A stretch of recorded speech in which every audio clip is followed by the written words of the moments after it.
dan dengan tidak adanya etika baik dari Bapak Jokowi dan keluarga, telah memberikan peluang untuk orang-orang di sosial media untuk menggoreng dan menghujat saya dan keluarga, seperti ibu dan nenek saya, sampai saya pun secara langsung dihujat secara ras, agama, suku, keluarga negaraan, dan juga dengan menggunakan kata-kata kotor yang merendahkan harga diri saya sebagai wanita.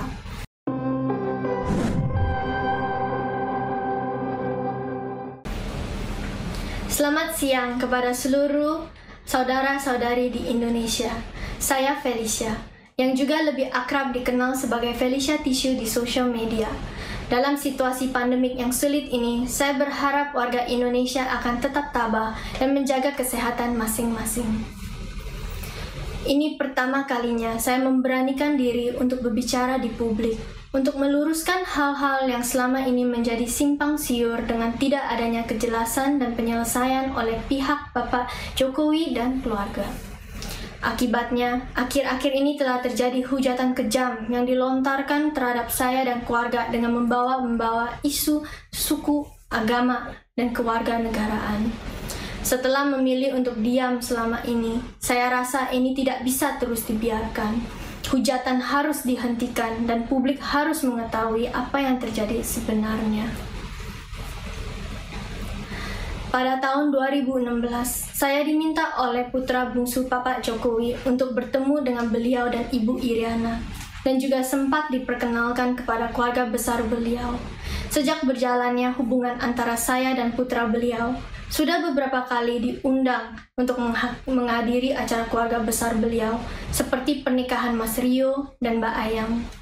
Dalam acara tersebut, saya disediakan tempat tinggal di kediaman Mas Gibran selaku putra sulung beliau dan Mbak Selvi selaku istrinya. Saat itu saya sempat bertemu juga dengan Bude dan Pak B selaku kakak dan kakak ipar dari keluarga Ibu Iriana. Dengan pihak keluarga saya pun, putra beliau sudah meminta izin kepada orang tua dan nenek saya dan sering bertemu untuk menjalin hubungan yang baik. Dengan keakraban tersebut yang dijalin sedemikian waktu, tentunya kehilangan mendadak putra beliau dari kehidupan saya bukanlah hal sepele yang bisa dipertimbangkan dan diperlakukan seperti beberapa hal politik yang sering waktu diabaikan dengan cara mendiam. Tapi masalah saya ini harus diselesaikan secara kekeluargaan. No ifs and no buts. Pada akhir Desember 2021, putra beliau menelpon dan mengatakan secara langsung kepada saya keinginan untuk menikah dan sudah memberitahu kannya kepada Bapak Jokowi. Putra beliau pun sudah meminta restu kepada orang tua saya. 2 minggu kemudian, putra beliau menghilang dan memblokir seluruh kontak selular. Walaupun saya sangat terpukul, saya mentegarkan diri dan mencari cara untuk mengetahui apa yang sebetulnya terjadi dengan mencoba untuk menghubungi putra beliau dengan berbagai cara dan juga kepada keluarga Bapak Jokowi. Tapi dengan sesatnya, tidak ada satupun yang merespon dan Ibu Riana pun mengganti kontak selularnya. Satu-satunya pembicaraan yaitu dengan Bude, yang sempat kaget kepada perilaku putra beliau. Pada waktu itu, saya dianjurkan untuk tidak mengosongkan pikiran dan disampaikan bahwa Bude yang akan coba cari tahu dari keluarga beliau. Namun, setelah 2 hari kemudian, pada saatnya saya WhatsApp kepada Bude, dia pun tidak merespon balik. Alangkah anehnya. Dan yang lebih kejam lagi, putra beliau tetap aktif di sosial media Twitter, tetapi saya diabaikan begitu saja tanpa kabar dari semua pihak keluarga Bapak Jokowi. Namun, dengan demikian saya pun tetap berusaha untuk menulis surat tangan yang dikirim langsung dari Singapura ke Indonesia dengan tujuan kepada Bapak Joko Widodo.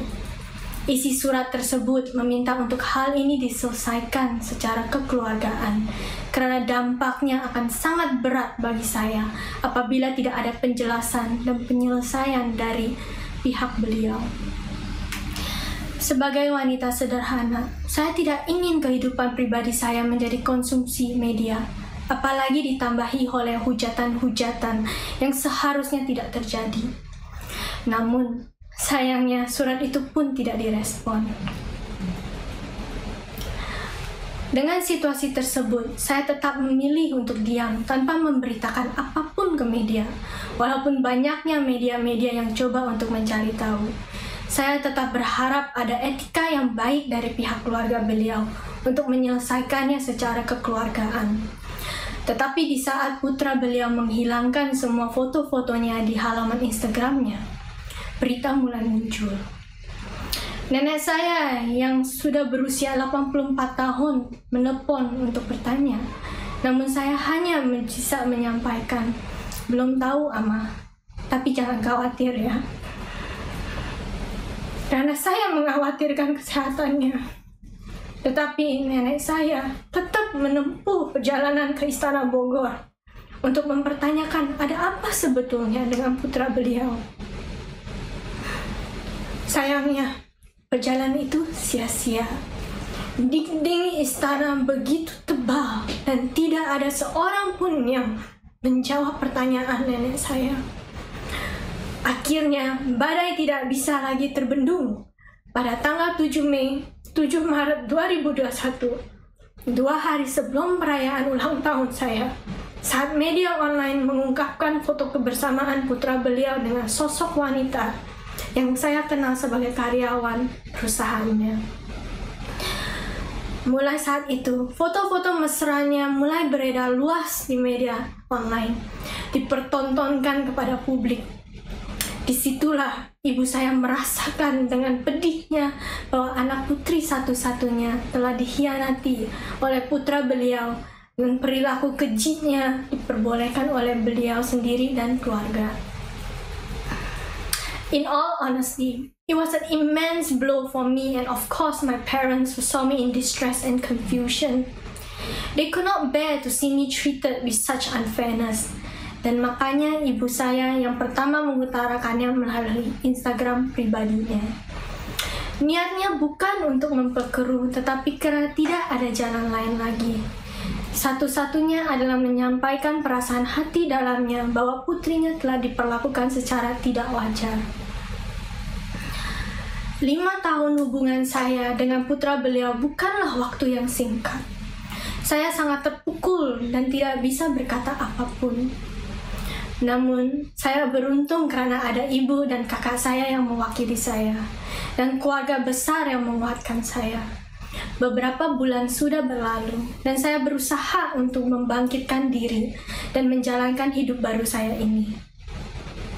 However, under the scrutiny of the public eyes, dan dengan tidak adanya etika baik dari Bapak Jokowi dan keluarga,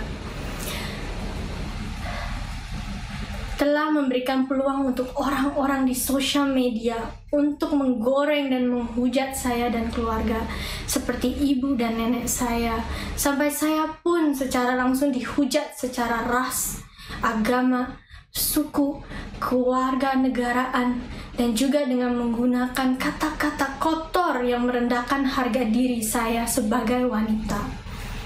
Bisa dibayangkan dampak beratnya untuk saya dan keluarga. Saya rasa Bapak Jokowi yang juga mempunyai anak perempuan dan juga cucu-cucu perempuan bisa merasakan sebagai orang tua apabila ini terjadi kepada pihak beliau. Saya ingin tegaskan, ini bukan masalah jodoh atau tidak berjodoh, ini tapi masalah etika dalam penyelesaian masalah kekeluargaan. Saya ingin bisa menjalankan hidup saya dengan legowo, tanpa selalu diusik.